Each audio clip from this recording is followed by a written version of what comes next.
À ma fête d'anniversaire, j'avais prévu d'annoncer ma grossesse. Au lieu de cela, mon petit ami m'a tendu une boîte cadeau. À l'intérieur, il y avait une note qui disait « Je te quitte. Tu es inutile et je mérite mieux. » Tout le monde a ri tandis qu'il s'en allait. Nos amis me regardaient, attendant ma réaction. J'ai simplement souri, car ils ne savaient pas de quoi j'étais capable. 2 mois plus tard, il était ivre devant ma maison, hurlant mon nom. J'étais avec Justine depuis un peu plus de 3 ans. Il était charmant et attentif, maintenant un véritable contact visuel au lieu de toujours chercher quelqu'un de plus intéressant à qui parler. Les choses avaient évolué rapidement entre nous. Pour notre premier anniversaire, nous vivions déjà ensemble dans un petit appartement mignon que nous pouvions à peine nous permettre. Pas le meilleur timing financièrement, mais les loyers dans cette ville sont absurdes, peu importe quand on emménage. Notre relation n'était pas parfaite, mais elle semblait solide. Nous avions des objectifs similaires. Acheter une maison un jour, voyager un peu, peut-être des enfants plus tard. Justine était toujours plus préoccupée par les apparences que moi. Il se souciait de la voiture que nous conduisions, des restaurants où nous étions vus, des photos parfaites à poster sur Instagram. J'aurais dû faire plus attention à ce drapeau rouge, mais comme on dit, l'après-coup est toujours plus clair. Bref, il y a environ 4 mois, je ne me sentais pas bien. Des nausées le matin, une fatigue constante. J'ai fait un test de grossesse, surtout pour écarter cette possibilité. Nous faisions attention, mais pas tant que ça. 2 lignes roses. Je me souviens encore être restée assise sur le sol de la salle de bain, fixant ce petit bâton en plastique comme s'il était écrit en hiéroglyphes. J'ai mis une semaine à digérer l'information avant d'en parler à quelqu'un. Ma meilleure amie, Barbara, a été la première au courant. Elle avait apporté du vin pour notre soirée entre filles. Et quand j'ai bu de l'eau à la place, elle a tout de suite compris. Elle m'a posé toutes les bonnes questions, ce que je voulais faire, comment Justine pourrait réagir, des aspects pratiques comme l'assurance et le congé maternité. Ça m'a aidé à organiser mes pensées. Quant à Justine, j'ai décidé d'attendre. Mon anniversaire approchait dans 3 semaines et cela me semblait être le moment idéal. Nous avions déjà prévu une petite fête dans notre appartement avec nos amis les plus proches, et je pensais que ce serait spécial d'annoncer la nouvelle à tous ceux que j'aime en même temps. Encore une fois, l'après-coup. Quelle sorcière. Les semaines précédant mon anniversaire ont été étranges. Je souffrais de nausées matinales, qui devraient vraiment être appelées nausées de toute la journée, et j'essayais de les cacher à Justine. Il ne remarquait rien, ce que j'attribuais à son emploi du temps chargé. Il rentrait plus tard, passait plus de temps sur son téléphone, était un peu distant. Je pensais qu'il était stressé par quelque chose au travail. Mon anniversaire tombait un samedi. J'ai passé la matinée à tout préparer pendant que Justine allait chercher le gâteau, ce qui lui a pris près de 3 heures, mais bon. Nos amis ont commencé à arriver vers 18h. Barbara et son mari, nos amis Aaron et Sergio, ma cousine Lana qui était en visite, et quelques autres, y compris Maria, une amie de la fac. La fête se passait bien. Bonne nourriture, beaucoup de boissons, de l'eau pétillante déguisée en vodka soda pour moi, musique, rire. J'avais prévu de faire mon annonce après le gâteau et je croisais souvent le regard de Barbara à travers la pièce. Elle me lançait de petits hochements de tête encourageants qui faisaient s'accélérer mon cœur d'excitation nerveuse. Vers 21h, Justine a tapé sur son verre pour attirer l'attention. Mon cœur a failli s'arrêter. Est-ce qu'il savait? Allait-il me voler mon moment? Il a fait tout un discours sur combien j'étais spéciale, à quel point il se sentait chanceux de m'avoir dans sa vie, tout en me regardant droit dans les yeux. Puis il m'a tendu une petite boîte magnifiquement emballée avec un ruban de soie. La pièce est devenue silencieuse. Tout le monde regardait, certains avaient même sorti leur téléphone pour filmer. Je me souviens avoir pensé qu'il allait peut-être me demander en mariage et avoir ressenti une brève panique en me demandant si je devais quand même annoncer la grossesse s'il faisait sa demande.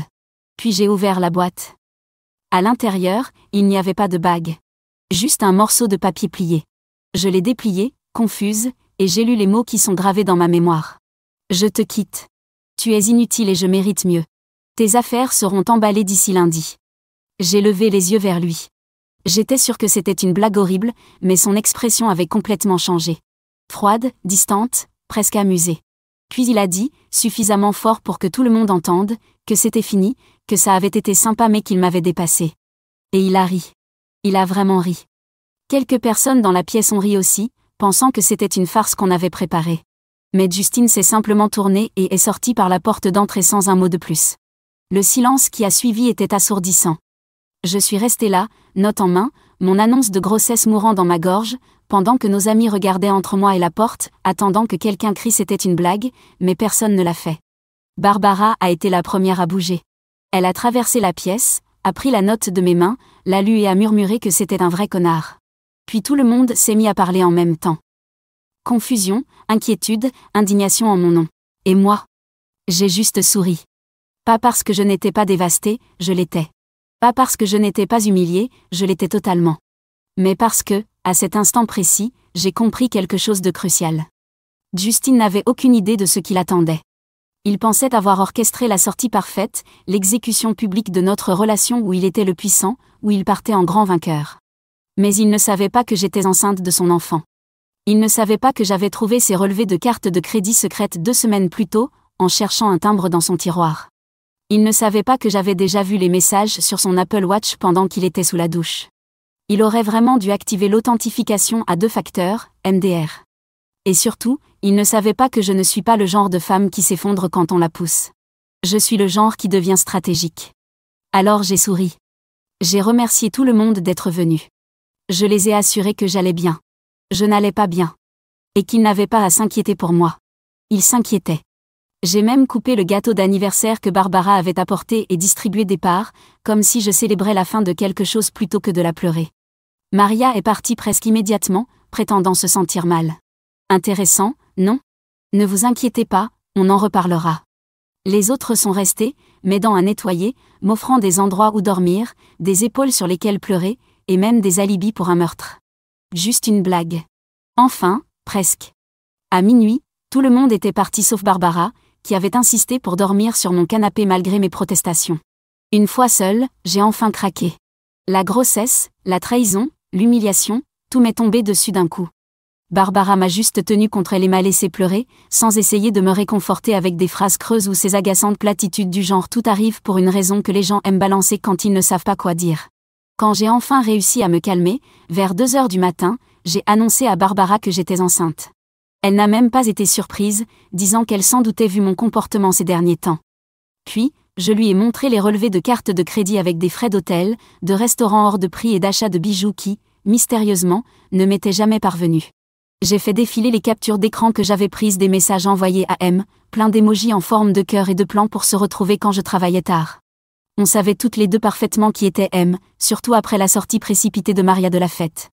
On est resté éveillés jusqu'à l'aube, à peser les options, à faire des plans. Barbara m'a demandé si j'allais dire à Justin pour le bébé, mais j'étais catégorique.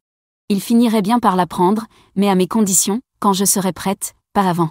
Quant à son aventure avec Maria et ses mensonges financiers, je n'allais pas m'abaisser à une vengeance mesquine, mais je ferais en sorte que la vérité éclate. Toute la vérité. Barbara m'a regardé avec un mélange d'inquiétude et d'admiration pendant que j'exposais mes idées. Elle a commenté que je pouvais être effrayante parfois, quand j'avais cet air déterminé. J'ai juste ri. Un vrai rire, le premier depuis que j'avais ouvert cette horrible boîte. Cette nuit-là, alors que je m'allongeais seule dans mon lit pour la première fois depuis des années, une main posée sur mon ventre encore plat, j'ai pris 2 décisions. Une pour mon enfant à naître, que je lui offrirais un foyer stable et aimant, quoi qu'il arrive. Et une pour moi, que je sortirais de cette épreuve plus forte qu'avant. Justin pensait écrire la fin de notre histoire avec cette note cruelle.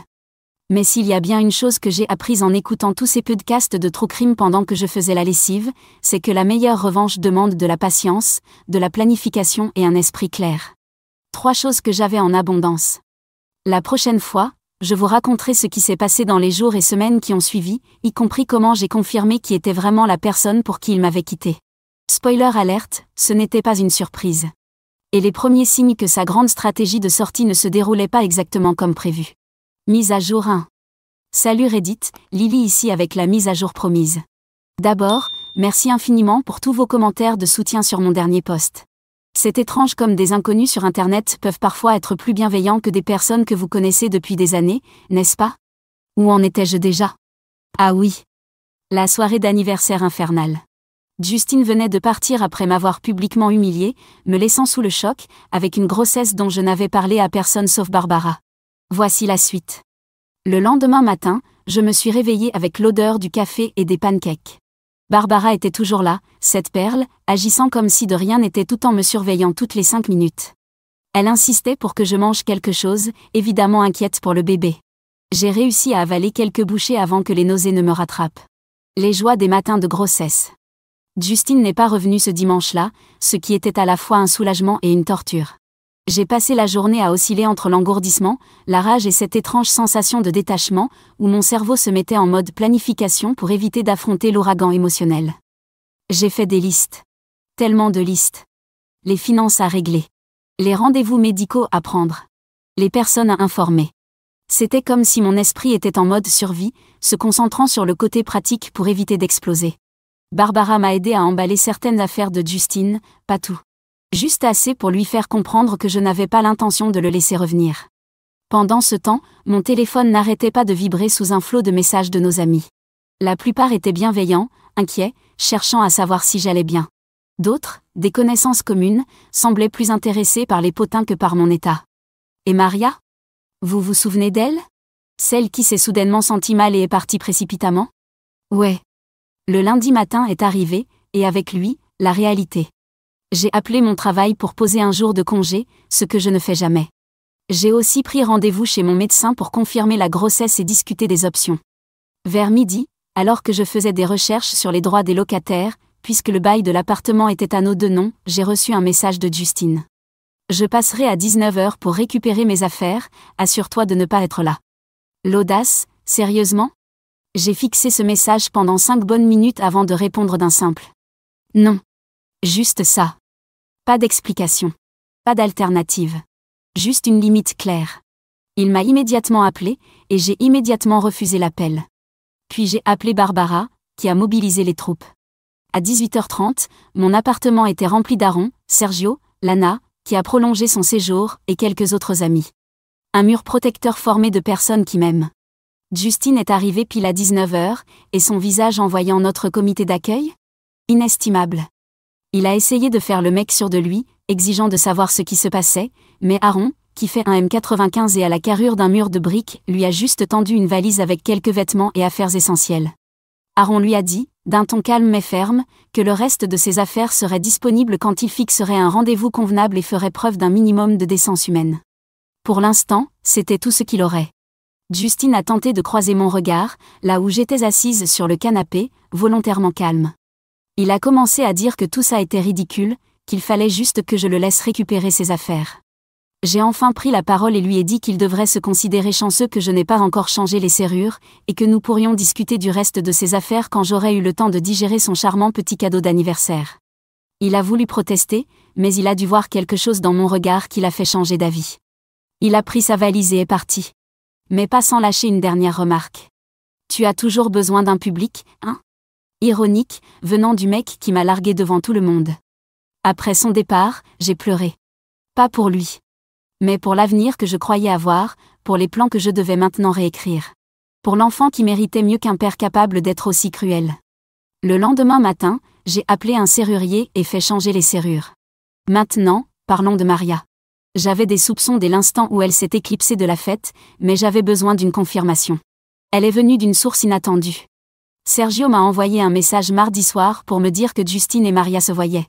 Lui et Aaron les avaient aperçus ensemble 2 mois auparavant, mais il ne pouvait pas être sûr que ce n'était pas innocent. Il s'est excusé de ne pas me l'avoir dit plus tôt. C'était comme recevoir un coup de poing dans l'estomac tout en ressentant une certaine validation. Je savais que Justine me trompait. Je ne savais juste pas avec qui. Apprendre que c'était Maria, quelqu'un qui était venu chez moi, avait mangé ma nourriture, accepté mon amitié, c'était une trahison d'un tout autre niveau. Au lieu de les confronter immédiatement, j'ai décidé d'attendre, d'observer, de rassembler des informations. Peut-être que j'écoute trop de podcasts sur les faits divers, mais la patience est vraiment la clé dans ce genre de situation. Au cours de la semaine suivante, je me suis concentrée sur des aspects pratiques. J'ai officiellement confirmé ma grossesse. 10 semaines. J'ai consulté un avocat pour discuter du bail de l'appartement et de la division des biens. Heureusement, nous n'étions pas mariés, donc pas de drame de divorce. J'ai gelé notre carte de crédit commune et ouvert un nouveau compte bancaire à mon nom uniquement. Des mesures de protection de base. Ce que je n'ai pas fait, c'est parler de ma grossesse à qui que ce soit, à part Barbara. Pas encore. Ce n'était pas du déni. C'était stratégique. Je devais d'abord mettre de l'ordre dans mes affaires.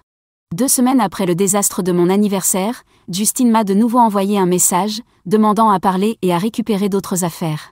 J'ai accepté de le rencontrer dans un café près de notre appartement. Lieu public, en journée, à mes conditions. Il avait une mine affreuse, ce qui m'a procuré une petite satisfaction dont je ne suis pas très fière. Non rasé, des cernes sous les yeux, une chemise froissée. Il a immédiatement enchaîné avec ce que je ne peux décrire que comme une explication à moitié convaincante. Il était malheureux depuis un moment, se sentait piégé, pensait qu'une rupture nette serait plus facile pour tout le monde. Je l'ai laissé parler un moment avant de simplement lui demander si Maria le rendait heureux. L'expression sur son visage, inestimable. Un vrai cerf pris dans les phares. Il a bredouillé des dénégations si peu crédibles que j'ai failli rire. Je l'ai interrompu et lui ai dit que je savais pour Maria, pour les dépenses d'hôtel sur sa carte de crédit secrète, pour les bijoux qu'il lui avait achetés avec l'argent dont nous étions censés avoir besoin pour le loyer. Je lui ai demandé d'être honnête, juste une fois. Il s'est complètement dégonflé. Il a tenté ce n'est pas ce que tu crois, mais je l'ai coupé encore une fois. Je lui ai dit que ce qui comptait maintenant, c'était qu'il pouvait venir récupérer le reste de ses affaires ce samedi à 14h. Aaron serait là pour superviser, et après ça, je ne voulais plus entendre parler de lui, sauf via mon avocat. Sa voix a presque couiné quand il a répété « avocat ». Il a insisté sur le fait qu'on n'avait pas besoin d'avocat et qu'on pouvait régler ça entre nous. Je suis restée calme même si mon cœur battait à tout rompre. Je lui ai dit que nous avions dépassé ce stade, qu'il avait clairement fait son choix à mon anniversaire et que je ne faisais que le respecter. Alors que je me levais pour partir, il m'a attrapé le poignet, pas avec force mais avec désespoir. Il m'a demandé pour l'appartement, comment j'allais faire pour l'assumer seule, affirmant que mon salaire ne couvrait même pas la moitié du loyer. Et c'est là que tout s'est éclairé. La vraie raison de son inquiétude, de cette rencontre, ce n'était pas pour des adieux ou récupérer ses affaires, c'était pour l'argent. Voyez-vous, ce que Justine ne savait pas ou avait commodément oublié, c'est que je payais plus de la moitié du loyer depuis un an. Son revenu s'amenuisait. Sa situation était plus précaire qu'il ne voulait l'admettre. Il vivait au-dessus de ses moyens, en utilisant mon revenu stable comme filet de sécurité tout en se présentant comme le principal pourvoyeur auprès de nos amis et apparemment aussi auprès de Maria. J'ai souri doucement et lui ai dit que je m'en sortirais, ajoutant que, contrairement à certaines personnes, j'épargnais de l'argent au lieu de le dépenser en chambre d'hôtel et en bijoux. Le sang a quitté son visage. Il savait que je savais tout. Je suis sortie de ce café plus légère que je ne l'avais été depuis des semaines. Pas parce que j'avais gagné une sorte de bataille, mais parce que je voyais enfin Justine tel qu'il était. Un homme qui se souciait plus des apparences que de la substance, qui mentait pour se donner l'air plus réussi qu'il ne l'était, qui m'avait abandonné dès que je ne servais plus son récit. Le samedi est arrivé, et comme convenu, Aaron était là pour superviser pendant que Justine récupérait d'autres affaires. Moi, j'ai préféré éviter la scène en passant la journée à un cours de yoga prénatal. D'ailleurs, je recommande fortement à toutes celles qui traversent une grossesse stressante. Quand je suis rentrée, l'appartement semblait plus vide, mais paradoxalement, il me semblait enfin être à moi. Ce soir-là, j'ai commencé à réorganiser les meubles, à réinvestir mon espace. Au cours des semaines suivantes, j'ai trouvé une nouvelle routine. Travail, rendez-vous médicaux, vitamines prénatales, budget soigneusement géré. Je ne faisais pas que survivre. Je préparais un avenir. Un avenir différent, mais pas forcément moins bon que celui que j'avais imaginé auparavant. Quant à Justine et Maria, eh bien, leur romance n'était pas exactement idyllique. D'après ce que j'ai entendu par le biais du bouche à oreille, d'accord, via Sergio, qu'il a su par son cousin travaillant au restaurant où ils avaient l'habitude de se disputer en public, Maria commençait à être de plus en plus mécontente de son prix. Apparemment, Justine lui avait vendu une version grandement embellie de lui-même. Un homme financièrement stable, ambitieux, avec un avenir assuré. Mais la réalité ? Tout autre. Le premier véritable signe de fissure est apparu environ un mois après ma rencontre avec Justine au café. J'étais à l'épicerie, en train de comparer les prix des vitamines prénatales, quand j'ai littéralement percuté le chariot de Maria. Elle avait l'air surprise, puis coupable, puis défiant en l'espace de quelques secondes. Elle m'a salué maladroitement en me disant que j'avais bonne mine. Je lui ai répondu qu'elle avait l'air fatiguée. Et c'était vrai. Elle avait ce même air stressé que Justine portait au café. Un silence gênant s'est installé entre nous jusqu'à ce qu'elle finisse par lâcher que Justine lui avait dit que nous étions déjà séparés quand ils ont commencé à se voir. D'après elle, il lui avait affirmé que notre relation était terminée depuis longtemps, que nous vivions simplement ensemble en attendant la fin du bail. J'ai haussé un sourcil mais je n'ai rien dit. Elle a bafouillé ce qui ressemblait à une tentative de justification, ou peut-être d'excuse, en disant qu'elle ne se serait pas impliquée si elle avait su que nous étions encore ensemble. Finalement, je lui ai répondu que ça n'avait plus d'importance maintenant, qu'elle l'avait, et qu'elle devrait en profiter. Alors que je me retournais pour partir, elle m'a appelé en me disant qu'il n'était pas ce qu'elle pensait, qu'il lui avait promis des choses qu'il ne pouvait pas tenir. Je l'ai regardée. Cette femme que j'avais autrefois considérée comme une amie, maintenant diminuée par ses propres choix. Je me suis contentée de lui dire que ça ressemblait à un problème personnel auquel je ne pouvais pas l'aider. Environ 6 semaines après la fête d'anniversaire, mon ventre a commencé à s'arrondir. Un petit ventre de grossesse, pas très évident, mais visible pour quiconque y prêtait attention. J'ai décidé qu'il était temps d'être plus ouverte sur ma grossesse. J'en ai d'abord parlé à mon patron, qui s'est montré incroyablement compréhensif et m'a proposé des horaires flexibles pour mon 3e trimestre. Puis, petit à petit, j'ai commencé à en parler à mes amis et à ma famille. Et, comme toujours, l'information a circulé. Je savais que ça finirait par arriver aux oreilles de Justine, mais je n'avais plus rien à cacher. Ce bébé allait venir, avec ou sans son implication. Cette semaine après la rupture, alors que j'étais enceinte de 17 semaines, j'ai reçu une série de messages de Justine, de plus en plus frénétiques. « Est-ce que c'est vrai ? Tu es enceinte ? Pourquoi tu ne m'as rien dit ? On doit parler immédiatement. Réponds à ton téléphone, Lily. Ça me concerne aussi. » Je n'ai répondu à aucun d'eux. Non pas par rancune, mais parce que, honnêtement, je ne savais pas encore quoi dire. J'avais besoin de temps pour réfléchir à ce que je voulais. Quel rôle, si tant est qu'il en est un, je voulais qu'il joue dans la vie de mon enfant. Mais les messages ont continué, devenant de plus en plus insistants. J'ai des droits, tu sais. Tu ne peux pas m'empêcher de voir mon enfant. Rappelle-moi où je viens chez toi. C'est ce dernier message qui m'a finalement fait réagir. Je lui ai répondu simplement. Ne viens pas chez moi sans y être invité. Si tu le fais, j'appelle la police. Je te contacterai quand je serai prête à discuter calmement. Il s'est calmé. Pendant exactement 2 jours. Puis, comme l'indiquait le titre de mon premier post, il a débarqué. Il était un peu plus de 23 heures. J'étais au lit, en train de lire un livre sur la grossesse et de prendre des notes, quand je l'ai entendu.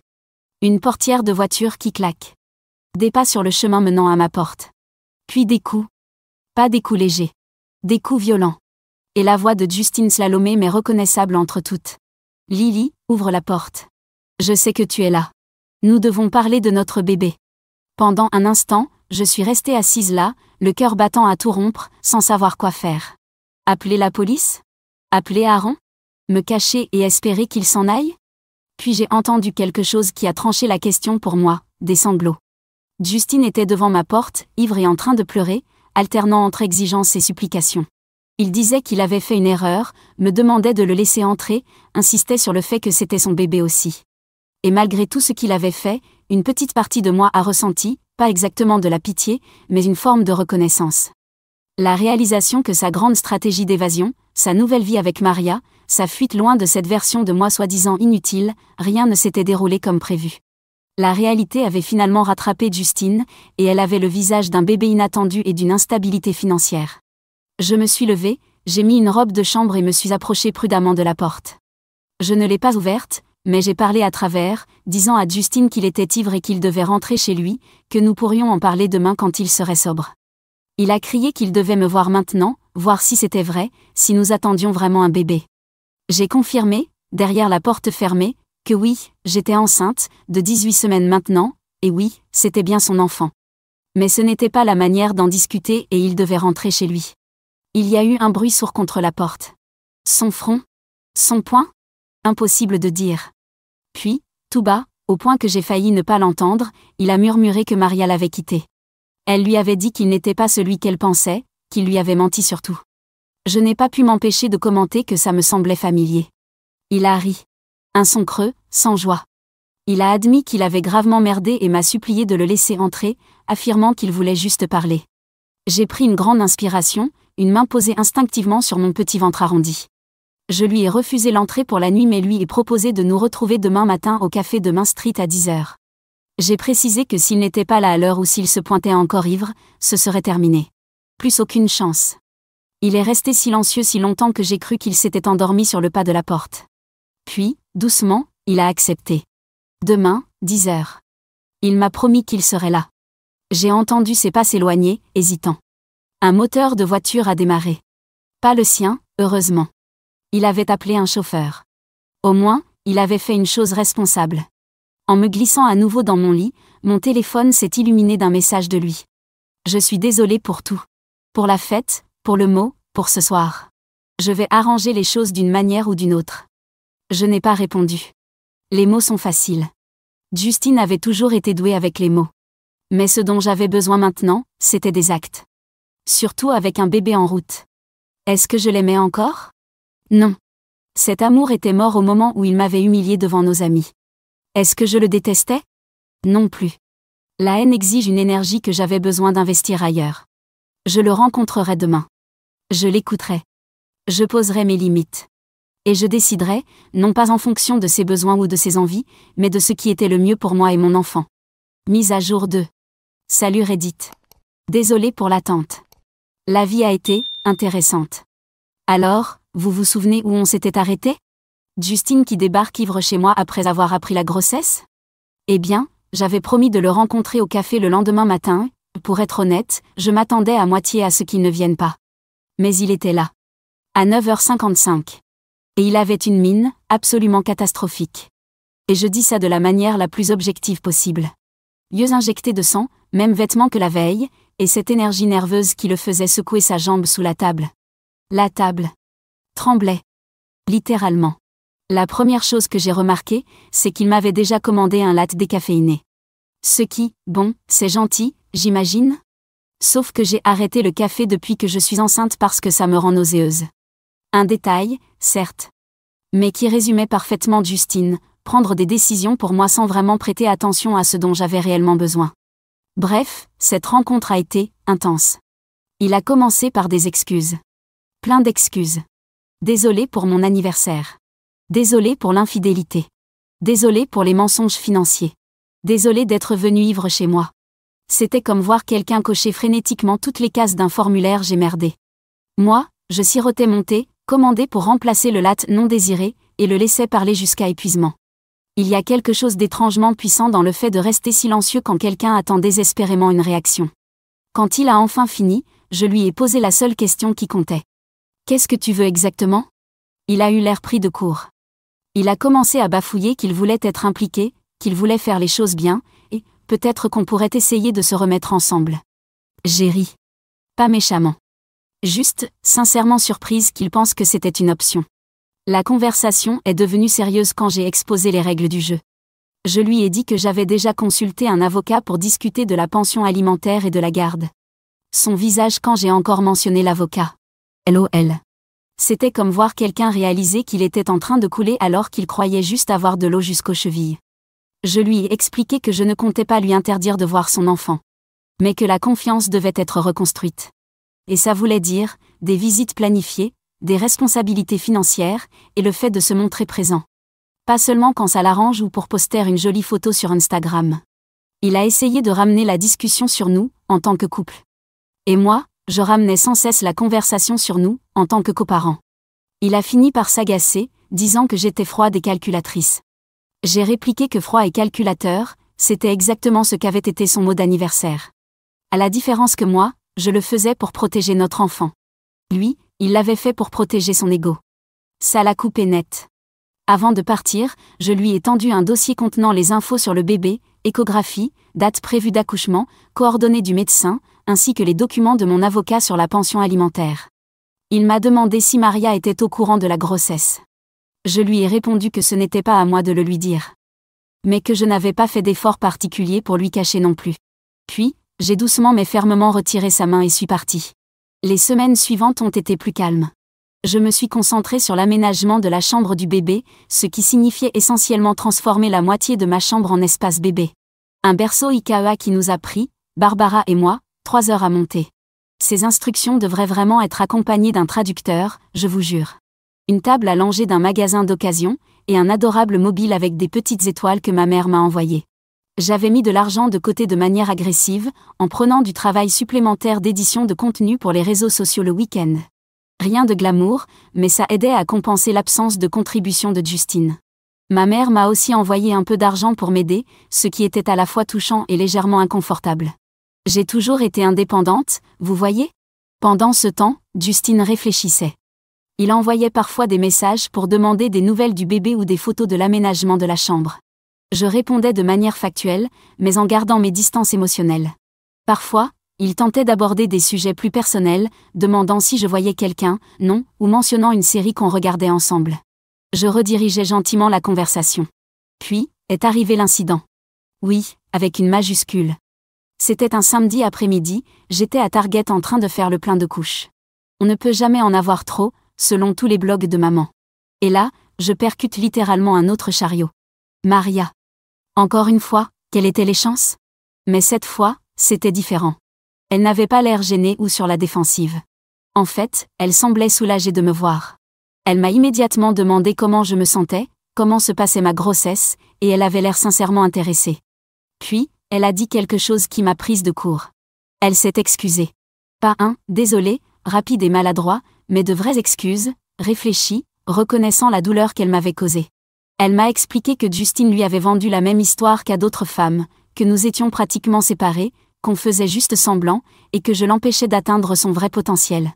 Elle a découvert qu'il voyait une autre femme pendant qu'il sortait avec elle. L'ironie ne nous a pas échappé. On a fini par prendre un café, thé pour moi, et avoir cette conversation surréaliste sur l'homme que nous voyons désormais clairement pour ce qu'il était. Pas un monstre, juste une personne profondément insécure qui avait un besoin constant de validation et qui était prête à mentir pour l'obtenir. Au moment de se dire au revoir, Maria a mentionné, presque en passant, que Justine avait été licenciée 2 semaines plus tôt. Elle pensait que je devais le savoir, car ça pourrait affecter la pension alimentaire. Je l'ai remerciée pour l'info et suis rentrée chez moi en essayant d'assimiler cette nouvelle. Je n'étais pas heureuse d'apprendre que Justine avait perdu son emploi, ça compliquait les choses, mais j'ai apprécié d'être au courant. Ce soir-là, alors que je pliais des petits bodys en écoutant mon podcast préféré, la sonnette a retenti. J'ai vérifié le Judas, toujours vérifié le Judas, les amis, et j'ai vu Justine. Sobre, cette fois, mais ayant l'air épuisé. J'ai ouvert la porte, mais sans l'inviter à entrer. Il a commencé à parler immédiatement, demandant si j'avais entendu pour son boulot, disant que ce n'était pas de sa faute, qu'il avait été piégé. Puis il a demandé si j'avais vu Maria récemment, avec un ton suspicieux. Je lui ai répondu que oui, on s'était croisés à Target. Son visage a fait cette chose bizarre où il essayait de paraître détendu, mais il avait juste l'air constipé à la place. Il a demandé de quoi on avait parlé, et j'ai simplement répondu, surtout de toi. Il n'a pas aimé cette réponse, LOL. Puis il a commencé à s'énerver, disant qu'on devait être en train de conspirer contre lui, que tout le monde se retournait contre lui alors qu'il essayait juste de gérer une situation difficile. Je lui ai rappelé qu'il était le seul responsable de cette situation, que c'était ses choix qui l'avaient mené là. C'est à ce moment-là qu'il s'est effondré. Pas de manière dramatique, pas en larmes façon film hollywoodien, juste, il s'est écroulé. Il a dit que sa vie s'effondrait. Plus de boulot, plus de copines, un appart qu'il pouvait à peine se permettre, et un bébé à venir pour lequel il n'était pas prêt. Pendant un bref instant, j'ai ressenti cette vieille envie de le réconforter, de tout arranger. Mais alors, je me suis souvenu des mots froids de cette note d'anniversaire. Tu es inutile. Je mérite mieux. Alors au lieu de le réconforter, je lui ai apporté de la clarté. Je lui ai dit qu'il avait 2 options, continuer à s'apitoyer sur son sort et tout perdre, ou se ressaisir, prendre ses responsabilités et reconstruire. Et pour la première fois depuis le début de cette histoire, Justine a vraiment écouté. Pas d'interruption, pas d'excuses, juste du silence. Quand j'ai fini, il a hoché la tête lentement et m'a demandé si on pouvait parler à l'intérieur. J'ai hésité, puis accepté. Mais j'ai laissé la porte ouverte. Ne jamais s'enfermer complètement avec quelqu'un d'instable. On s'est assis à ma table de cuisine, et pour la première fois, il a posé de vraies questions sur le bébé. Pas des questions superficielles, mais des vraies sur la santé, le développement, l'accouchement. Et c'est là que j'ai compris quelque chose d'important. Je n'avais plus aucun sentiment amoureux pour Justine, mais je voulais qu'il aille bien. Pas pour lui, mais pour notre enfant. Avant de partir, il m'a promis de relire l'accord de pension alimentaire et de trouver un nouveau travail au plus vite. Il m'a aussi, contre toute attente, remercié de ne pas le détester alors que j'en avais toutes les raisons. Je lui ai répondu que la haine demandait trop d'énergie, et que désormais, j'économisais mon énergie pour des choses plus importantes. Les semaines suivantes ont apporté de petits changements. Justine a trouvé un nouveau job, moins bien payé mais plus stable. Il a signé l'accord de pension alimentaire sans discuter. Il s'est même inscrit à un cours pour futurs parents au centre communautaire. À l'approche de mon accouchement, les choses ne sont pas parfaites, mais elles sont fonctionnelles. Justine et moi avons établi une relation de coparentalité prudente, basée sur des limites claires et des attentes définies. Il vient aux rendez-vous médicaux quand il est invité. Il a aidé à monter le berceau quand j'ai finalement admis ma défaite face aux instructions IKEA. La semaine dernière, alors que j'étais enceinte de 7 mois, j'ai reçu un colis de sa part. À l'intérieur, il y avait un carnet. Pas cher, juste simple et pratique, accompagné d'un mot. Pour tes pensées, tes plans et toutes les notes de podcast sur le crime que tu voudras écrire. Tu n'as jamais été inutile. J'étais juste trop égocentrique pour voir ta valeur. Je n'ai pas répondu. Certaines choses ne nécessitent pas de réponse. Mais j'ai commencé à utiliser le carnet. Principalement pour documenter ce parcours, afin qu'un jour, je puisse raconter à notre enfant l'histoire compliquée, chaotique, profondément humaine de sa naissance. La prochaine fois, je vous parlerai de l'accouchement et de la manière dont Justine a géré la réalité de devenir père. Parce que s'il y a bien une chose que j'ai apprise à travers tout ça, c'est que les gens peuvent nous surprendre. Parfois par leur cruauté. Parfois par leur évolution. Mais toujours par leur humanité. Mise à jour 3. Hey, Reddit femme. Ma dernière mise à jour remonte à tellement longtemps que certains d'entre vous m'ont probablement oublié, beaucoup de rire. Il s'est passé beaucoup de choses et j'avais l'intention de poster, mais avoir un nouveau-né ne vous laisse pas vraiment beaucoup de temps libre ou de cellules cérébrales en état de marche. Le bébé est donc là. La petite Zoé est arrivée il y a 6 semaines, pesant 7 livres et 4 onces, avec une chevelure foncée et le menton de son père. La seule caractéristique de son père dont je ne suis pas fâchée qu'elle hérite TBH. L'accouchement.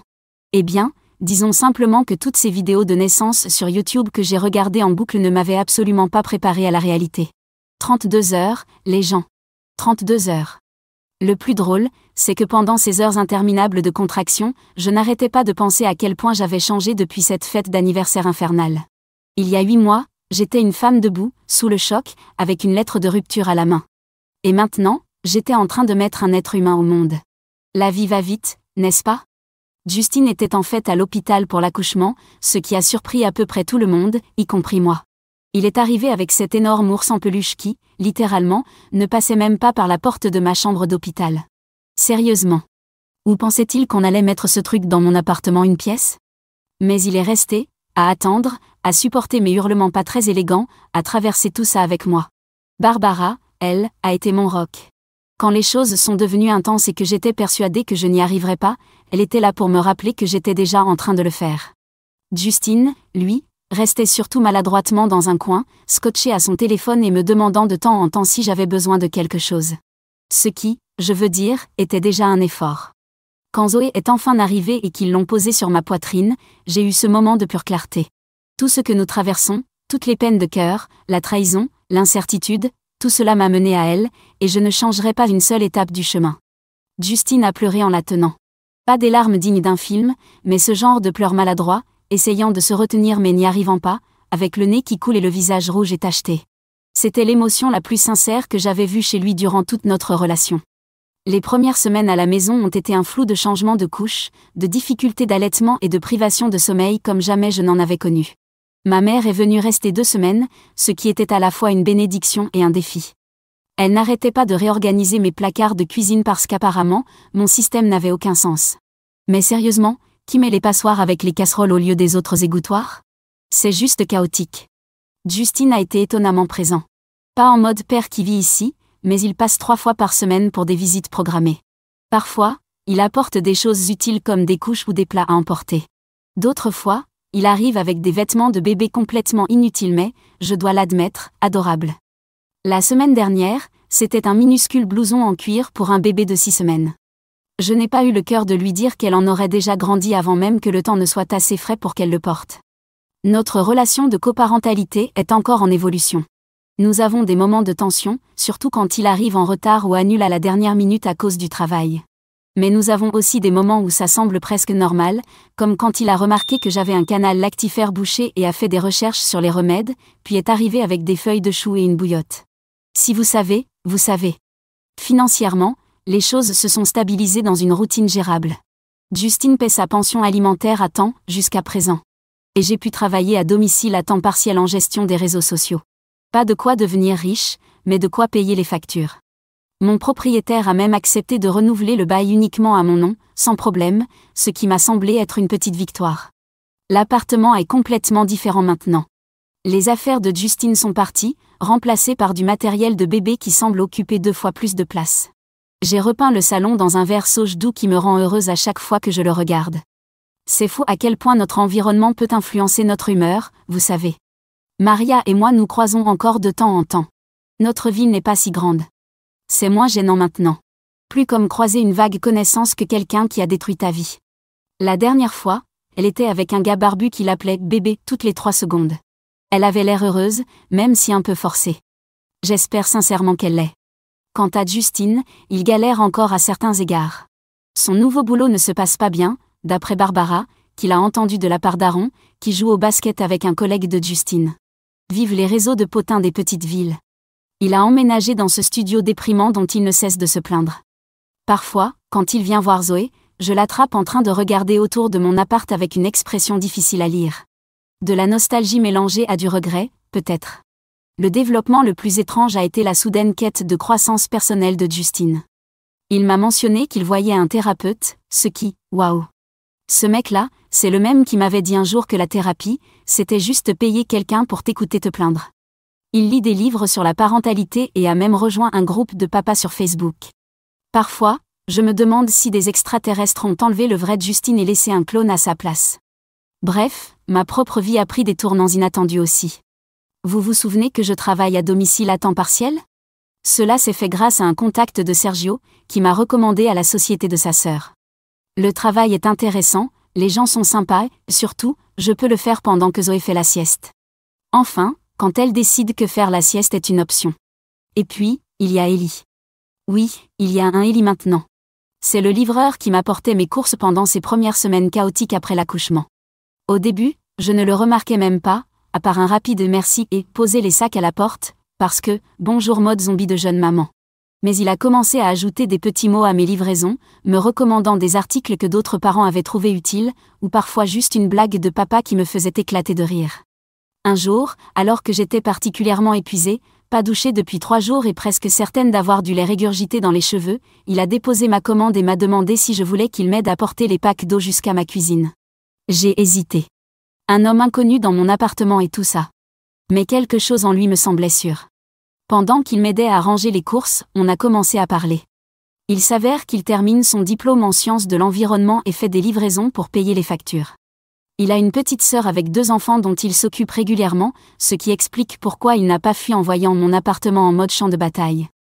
Nous avons échangé nos numéros, au cas où il y aurait un problème avec une commande future. On savait tous les deux que c'était du baratin, mais c'était une fiction confortable. Depuis, on s'envoie des messages et il est venu prendre un café quelques fois. Ce n'est rien de sérieux. Je ne suis pas pressée de me replonger dans une relation, mais c'est agréable de parler à un adulte qui ne veut pas uniquement discuter des marques de couches ou des méthodes de sommeil. La semaine dernière, quand Justine est venue pour sa visite, Ellie était justement en train de partir. L'expression sur le visage de Justine était compliquée. Plus tard, il a demandé, l'air de rien, qui était ce gars. Je suis restée vague, en partie parce qu'il n'y a pas encore grand-chose à raconter, et en partie parce que ça ne le regarde pas vraiment. Il a lâché quelques commentaires sur le fait que je passais vite à autre chose, avant de sembler se reprendre et de changer de sujet. Barbara pense que je devrais tenter quelque chose avec Ellie, mais je prends les choses au jour le jour.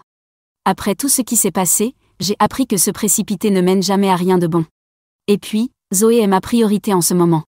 Sortir avec quelqu'un en tant que mère célibataire, c'est un tout autre jeu, et j'en apprends encore les règles. En parlant de Barbara, elle a été mon pilier à travers tout ça. Quand je me sens dépassée et persuadée d'être une mère nulle, elle débarque avec un café glacé, mon premier amour, enfin de retour dans ma vie maintenant que l'allaitement se passe mieux, et elle me rappelle que tous les nouveaux parents ressentent ça.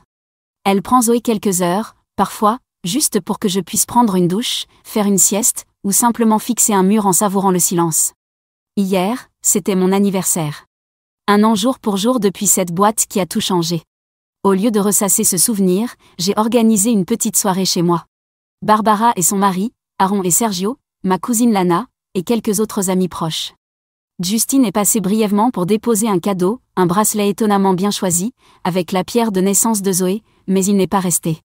En regardant autour de moi, mon petit appartement rempli de gens qui tiennent vraiment à moi, ma fille dormant paisiblement dans son berceau, la vie que j'ai reconstruite à partir des cendres de ce que je pensais vouloir. J'ai ressenti quelque chose que je ne m'attendais pas à éprouver, de la gratitude. Je ne sais pas ce que l'avenir me réserve.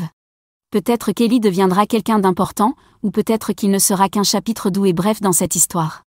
Peut-être que Justine continuera à évoluer en un bon coparent, ou peut-être qu'il retombera dans ses anciennes habitudes. Peut-être que je resterai dans cet appartement pour toujours, ou peut-être que je finirai par trouver une maison avec un jardin où Zoé pourra jouer.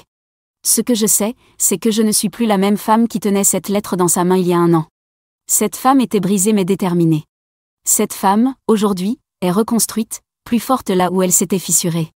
Donc, si je devais tirer une morale de cette longue et chaotique histoire, ce serait que parfois, la pire chose qui vous arrive peut mener à la meilleure version de vous-même. Pas immédiatement. Pas facilement. Mais avec le temps. PS. Si vous vous demandez ce qu'est devenu l'ours en peluche géant que Justine a apporté à l'hôpital. Il sert actuellement de barrière pour empêcher Zoé de rouler hors de mon lit quand j'ai besoin de la poser 2 secondes pour aller aux toilettes. Donc, il a finalement trouvé son utilité. Et pour ceux qui demandent ce qu'il est advenu de la fameuse lettre de rupture. Je l'ai gardée. Elle est dans une boîte à souvenirs, dans le placard de Zoé, avec son bracelet de naissance, sa première mèche de cheveux et le test de grossesse positif. Un jour, quand elle sera assez grande, on lui racontera toute l'histoire. Non pas pour l'accabler. Mais parce que ça fait partie de son histoire aussi.